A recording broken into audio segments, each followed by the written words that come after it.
So, hello guys. Nandito ako sa Brookhaven. So, may nakita ako. Parang kamukha siya na si Hiyang. Tapos nagpalit mo na ako. Ayan, nagpalit si ate ko. So, ayan, nakita ko siya. Hala, parang siya nga. Pero iba ang pangalan. Pero ang ganda ng avatar niya. Gusto ko din ng ganyan. Huy, Ingitera. Hala, ang ganda. Naku. Ayan. Nainggit na si Madam. Andyan siya po.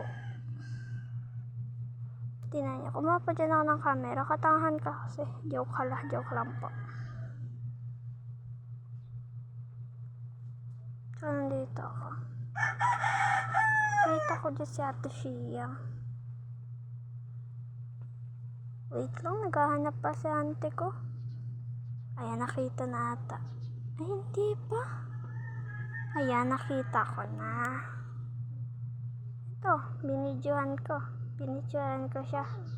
And beautiful te. Bye-bye.